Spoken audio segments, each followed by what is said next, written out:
it's Hunter here. Welcome back to my channel. I hope you guys are super excited for today's video. I know I am. I like instantaneously was like, I have to film this video like today. And sorry, looking into this like bright light makes my eyes water so bad. I'm not crying, just looking into the bright light is, my eyes are super sensitive. I'm so sorry about that. But yes, so today I am super excited for this video.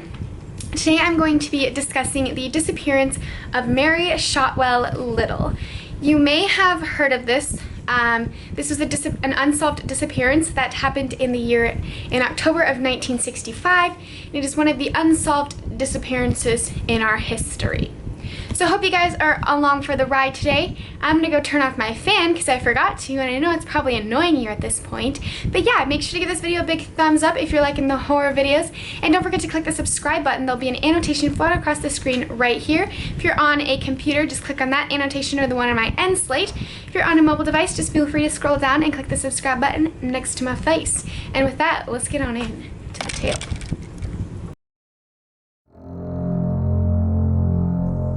Alright, so the Mary Shotwell Little case is also known as the case of the missing bride. Mary Little, we will refer to her as Shotwell in her maiden name, was a 25-year-old woman who lived in Atlanta, Georgia with her husband Roy Little. At the time of her disappearance, she had only been married for 6 weeks. She was a newlywed, that is essentially why it's the case of the missing bride. And she resided in Atlanta, Georgia with her husband, Roy. She was a very happy woman. She was a secretary at the Citizens and Southern Bank, the C&S Bank in downtown Atlanta. She was a very hard-working secretary. She never had anything bad said about her. Everyone enjoyed her. She was happy, a kind-hearted spirit. She was just a nice person. No one ever thought that this would ever happen to her or it would be something that she would choose to do. She was just that kind of person that just kind of like kept to herself, but was like nice and had friends and things like that. All right, so the last night that Mary was seen, we will start out with, was the night of October 13th, 1965. She was last seen in one of the safest places in Atlanta, which was Lenox Square. It was a high-end shopping center. They had grocery stores, they had restaurants. A lot of people went there, and at night it was really always packed with people, and it was one of the safest places to be, which is why it's very hard to believe that this was where she happened to disappear. She was in Lenox Square on the night of October 13th, 1965. She was getting groceries because her husband, Roy, was out on a bank business trip, and he had planned to come back the next day, which would have been Friday, October 14th, where him and Mary planned to have a get-together with their friends, and they were planning to cook food for their friends and just have a little bit of a get-together. That's why she was in Lenox Square getting groceries, and then she decided to have dinner with a coworker at the S&S Cafe, which was also in Lenox Square. The last she was ever heard from and seen was when she left the restaurant with her coworker at 8 p.m. on Thursday night, October 13th, 1965. The last thing she was ever known to say was "see ya" to her coworker. After that night, no one knows what happened to Mary. The next morning, when her boss had noticed that Mary had failed to show up to work, he began to call her house and just got a bunch of unanswered phone calls. He started to get a little bit worried, like, why hasn't she showed up? Her coworker that she had dinner with said that everything went fine, Mary seemed fine, and that she said she would have been at work the next day. So it was very weird of, where is Mary? Why isn't she at work? Was basically the question. Her boss then began to call her husband and say, where's Mary? He said, I'm out of town, she should be at work, what's kind of going on? And then her coworker that she'd eaten dinner with remembered that Mary had parked her car outside of the mall at Lenox Square. So her boss, the coworker told the boss this information, and the boss called the people who worked at the Lenox Square to go out and check the parking lot for a 1965 Mercury Comet, which was the car that Mary drove. They walked out there, and this was early morning of October 14th, 1965. They walked out and searched the parking lot. There was no Mercury Comet in the parking lot. They gave this information back to Mary's boss, and Mary's boss was a little bit confused, where's Mary's car? As the day go out and no word from Mary, Mary's boss becomes to get agitated and decides to go looking for Mary's car himself. He goes back to Lenox Square in the afternoon and finds Mary's car in the parking lot where she said she had parked the car. This kind of confuses Mary's boss, why wasn't the car here this morning? Why is it here now? Just kind of boggled his mind. He walked up to Mary's car, and what he found inside was very, very disturbing. Inside of Mary's 1965 Mercury Comet, he found a pair of women's underwear, neatly folded and sitting on the console between the two front seats of Mary's car. He also found blood stains all over the car, and Mary's groceries that she had purchased the night before untouched sitting in the back of the car. So then Mary's boss decided to contact the police. The police got involved. They started a hunt. They contacted Roy, Mary's husband. He came back to join the search. They contacted Mary's family. They all came down to help look for her. They were finding absolutely no leads. They had no idea where Mary had gone. She was just gone. They saw the bloodstains in the car and automatically assumed that she must have been kidnapped and raped maybe and was dead somewhere. They were thinking they were going to find her body, but that she wasn't going to be alive when they found her body. But they did not find her body. They did not find anything, but they knew that she had to have been taken somewhere and that her kidnapper had brought her car back in broad daylight. So they knew that he was a very sneaky kidnapper and was very skilled, and that there had to be more than one person involved in her case because Mary would have been far gone when they brought her car back.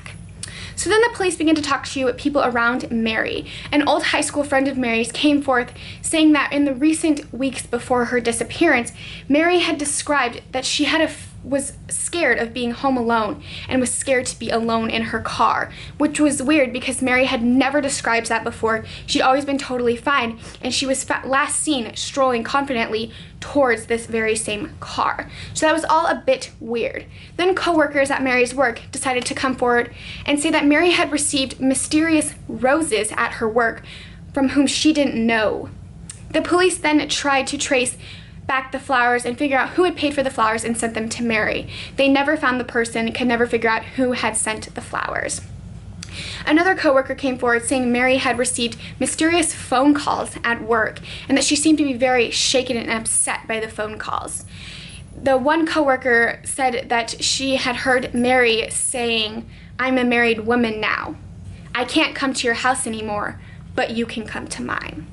Which is a little bit weird for a newlywed. Why would she be talking to another person, saying she's married now? It kind of brings in the factor that maybe she was having an affair, she was with another man. Things like that get brought up into that category. So after that, the police never had any more leads. They had nothing. It was still for a month. The next big lead they had, they thought they were going to find Mary. A month after her disappearance on October 14th, they found that Mary's credit card had been swiped in Charlotte, North Carolina. It had been swiped at a gas station to get gas in the early morning in Charlotte, and the receipt was signed with Mary's signature, which had matched other signatures that they had back at the station. And then later that same day, she swiped her card again in Raleigh, North Carolina, again at a gas station, again with the same signature on the receipt that matched her signature. So the police rushed out to North Carolina, hoping they were going to find Mary. They found no trace of Mary. They talked to two men at the gas stations. One had said that he reported seeing a woman with a cut on her head, walking with her head down, trying not to get noticed, with a man who seemed to be controlling her and bossing her around, telling her what to do. Another man reported seeing a woman matching Mary's description, and he called her the Bloody Woman and said she had blood running down her legs and was with two men. After that, there was no more traces of Mary, and they had rushed down to Atlanta to look for her along with the police and her husband. The cops then began to ask themselves, why would a kidnapper bring Mary to her hometown where she could so easily be noticed and was well known in the city? They had no idea why she was in North Carolina, but after that, all traces of Mary went blank. Nothing else popped up. There was no other leads. The only thing that was even a bit relevant happened almost a year later in May of 1967, when a woman by the name of Diane Shields was found strangled in a suburban of Atlanta.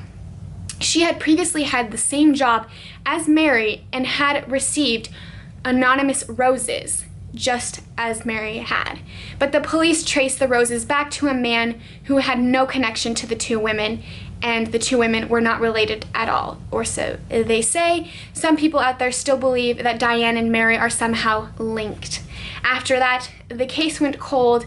No one has seen or heard from Mary. There has been no leads since 1965, when Mary disappeared. The case now, I'm pretty sure, is closed. Most of the men and police officers dealing with the case are very old now or have passed away. The head policeman of the search has passed away recently, and no one knows where Mary is. She still ceases to be known.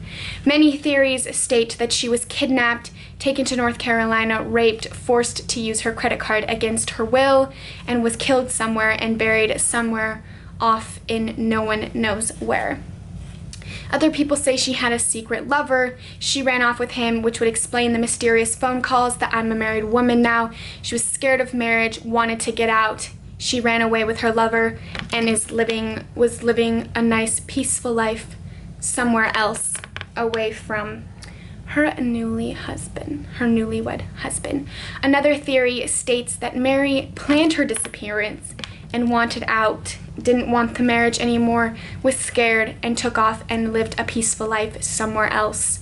Any way it happened, no one knows for sure. It is one of the most intriguing of unsolved disappearances in our history. So yes, let me know down below what you think happened to Mary Little. Was she kidnapped? Was she killed? Is she living her life somewhere out in the world that we just don't know? We just don't know. All we know for the evidence is her car with the bloodstains, the underwear, and the groceries, and the 2 swipes of her credit cards in North Carolina, and after that, the trail goes cold. So what did happen to Mary Shotwell Little? No one will ever know, but feel free to leave your stories down below, what you think happened to Mary. I'd love to start a discussion. Thank you guys for watching this video today. I hope you guys enjoyed it. I hope you found it intriguing. I find these videos so interesting, so if you're interested in seeing more, just give this video a thumbs up. Leave me some feedback in the comments below. Let me know how I can make these videos better. And yeah, don't forget to give this video a thumbs up and click the subscribe button. And I'll see you guys all in my next video. Stay fabulous. Bye guys.